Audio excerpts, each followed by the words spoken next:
بسم اللہ الرحمن الرحیم نحمدہ ونصلی علی رسولہ الکریم اما بعد۔ گزشتہ مجلس میں قرآن مجید کے کچھ حقوق اور تقاضے عرض کیے گئے تھے، اسی کی دوسری قسط آج کی مجلس میں عرض کرنا چاہ رہا ہوں۔ قرآن مجید کے 3 حقوق یا یوں کہیے کہ 3 تقاضے میں آج کی مجلس میں عرض کروں گا۔ سب سے پہلا اور بنیادی حق قرآن مجید کا یہ ہے کہ اس پر ایمان لایا جائے، اور اللہ تعالیٰ نے قرآن مجید میں ارشاد فرمایا کہ اس پر ایمان لانے والوں میں سب سے پہلے محمد عربی صلی اللہ علیہ وسلم اور آپ کے صحابہ کرام ہیں۔ آمن الرسول بما انزل الیہ من ربہ والمؤمنون، تو یہ سب سے پہلے ایمان لانے والے۔ ایمان لانے کا کیا مطلب؟ ایک تو زبان سے اقرار کیا جائے کہ یہ اللہ کی کتاب ہے اور جبرائیل امین کے واسطے سے محمد عربی صلی اللہ علیہ وسلم پر نازل ہوئی ہے۔ انہ لتنزیل من رب العالمین، اور نزل بہ الروح الامین، اور علی قلبک لتکون من المنذرین، اللہ کی طرف سے نازل شدہ ہے۔ جب اللہ کی طرف سے نازل کی ہوئی ہے، سبحان اللہ، اللہ پاک کی ذات تو پھر زبردست قدرت والی ذات ہے، اور اس نے جب نازل کی ہے تو وہ اس کی حفاظت کرنا بھی جانتا ہے۔ انا نحن نزلنا الذکر وانا لہ لحافظون، اور جبرائیل امین لے کے آئے ہیں زبردست طاقت کے مالک، ذی قوت عند ذی العرش مکین مطاع ثم امین۔ اور اب جب جبرائیل امین طاقت والے اور امانت والے ہیں تو لا یاتیہ الباطل من بین یدیہ ولا من خلفہ، کسی کی جرت نہیں ہے جو دائیں بائیں سے غلط چیزیں اس کے اندر ملا دی جائیں۔ تو اللہ پاک کی طرف سے یہ نازل شدہ کتاب ہے، اس کا زبان سے بھی اقرار کرنا ہے، اس بات کو دل میں بھی اتارنا ہے، اس کو اقرار باللسان اور تصدیق بالقلب کہتے ہیں، اور اپنے پورے جسم پر اس کو نافذ بھی کرنا ہے، اس کو عمل بالارکان کہتے ہیں۔ تینوں چیزیں جب مل جائیں گی اس کو ایمان بالکتاب کہتے ہیں۔ قرآن مجید پر ایمان لانا یہ اس کا پہلا حق ہے، اور اس کا یہ ہم سے تقاضا اور مطالبہ ہے۔ قرآن مجید کا ایک دوسرا حق یہ بھی ہے کہ اسے بغیر طہارت کے نہ چھوا جائے۔ طہارت کے 2 درجے ہیں۔ ایک درجہ تو یہ ہے کہ آدمی پر غسل واجب ہے، تو ایسا شخص نہ صرف یہ کہ قرآن مجید کو ہاتھ نہیں لگا سکتا، زبانی بھی تلاوت نہیں کر سکتا، اور دوسری شکل یہ ہے کہ آدمی کا وضو نہیں ہے، تو ایسا آدمی قرآن مجید کو ہاتھ تو نہیں لگا سکتا، لا یمسہ الا المطہرون۔ البتہ یہ بات ہے کہ وہ زبانی قرآن مجید کی تلاوت کر سکتا ہے۔ ظاہری طہارت بھی قرآن مجید کی تلاوت کے لیے چاہیے، باطنی طہارت بھی چاہیے۔ ایمان ہوگا، شرک سے کفر سے پاک ہوگا باطنی اعتبار سے، تو یہ پھر قرآن مجید کی تلاوت کر سکتا ہے۔ بہرحال دوسرا حق گویا یہ ہے اور تقاضا ہے اس کا ہم سے کہ مجھے وہ ہاتھ لگائے جو طہارت والا ہو۔ اور قرآن مجید کا تیسرا حق یہ ہے کہ اس کو آگے دوسروں تک پہنچاؤ، اس کی تعلیمات کی تبلیغ کرو، اسے اوروں تک پہنچاؤ۔ سب سے پہلے اللہ تعالیٰ نے اپنے نبی سے فرمایا، یا ایھا الرسول بلغ ما انزل الیک من ربک وان لم تفعل فما بلغت رسالتہ، کہ جو ہم نے آپ پر قرآن نازل کیا ہے اسے اوروں تک پہنچاؤ۔ اگر یہ کام نہیں کیا تو بس یوں سمجھو جیسے حق ادا رسالت کا ہوا کوئی نہیں۔ تبلیغ اس کی ضروری ہے۔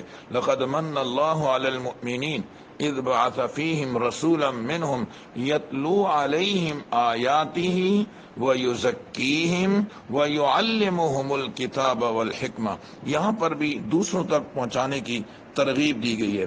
قرآن مجید میں ارشاد فرمایا، بلکہ آپ صلی اللہ علیہ وسلم کا ارشاد ہے، بلغوا عنی ولو آیا۔ میدان عرفات کے اندر آپ صلی اللہ علیہ وسلم نے صحابہ کرام سے ایک عجیب جملہ ارشاد فرمایا، الا هل بلغت، بتاؤ میں نے تم تک یہ قرآن مجید کی جو ہے وہ احکامات اور اللہ تعالیٰ کے احکامات اور دین تم تک پہنچایا کہ نہیں؟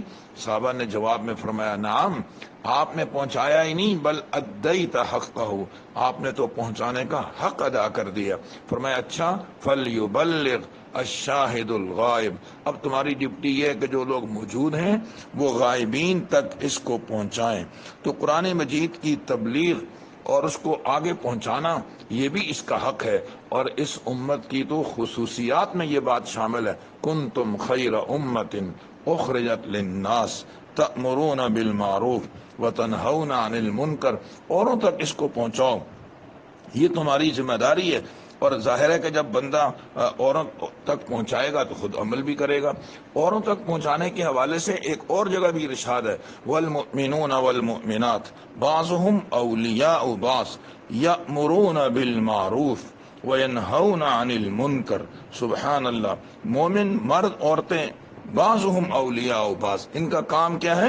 یأمرون بالمعروف وینہون عن المنکر، کہ یہ ایک دوسرے کو نیکی کا حکم دیتے ہیں۔ میرے پیارے محبوب صلی اللہ علیہ وسلم نے فرمایا، من رأى منکم منکرا فلیغیرہ بیدہ فإن لم یستطع فبلسانہ وإن لم یستطع فبقلبہ وذلک اضعف الایمان۔ کسی ناجائز چیز کو دیکھو، اس کو منع کرو، یہ ہماری ضروریات میں شامل ہے، یہ ہماری ذمہ داریوں میں شامل ہے۔ اور میں نے عرض کیا کہ جب تبلیغ کریں گے تو خود بھی تو عمل کرنا ہوگا، ورنہ وہ تبلیغ کس کام کی؟ یا ایھا الذین آمنوا لم تقولون ما لا تفعلون کبر مقتا عند اللہ ان تقولوا ما لا تفعلون۔ اللہ پاک ناراض ہیں ان لوگوں سے جو دوسروں کو تو تبلیغ کرتے ہیں مگر خود اس پہ عمل نہیں کرتے۔ آپ صلی اللہ علیہ وسلم نے فرمایا، ایسا عالم، ایسا واعظ جو دوسروں کو تو تبلیغ کرے خود عمل نہ کرے، یہ اس چراغ کی طرح ہے جو دوسروں کو تو روشنی پہنچاتا ہے مگر خود جل رہا ہے۔ آپ صلی اللہ علیہ وسلم معراج پہ تشریف لے گئے تو آپ نے کچھ لوگوں کو دیکھا، ان کے ہونٹ وہ آگ کی کینچی سے کاٹے جا رہے ہیں، ان کی زبانیں آگ کی کینچی سے کاٹی جا رہی ہیں۔ جبرائیل امین سے پوچھا، یہ کون بد نصیب لوگ ہیں؟ تو آپ نے ارشاد فرمایا، یا رسول اللہ صلی اللہ علیہ وسلم، یہ آپ کی امت کے وہ خطباء اور یہ وہ آپ کی امت کے وہ واعظین ہیں جو دوسروں کو تو نیکی کا حکم کرتے ہیں لیکن خود اس پہ عمل نہیں کرتے۔ اتأمرون الناس بالبر وتنسون انفسکم، دوسروں کو تو نیکی کا حکم کرتے ہو، خود اپنے آپ کو بھول جاتے ہو اور خود اس پہ عمل نہیں کرتے۔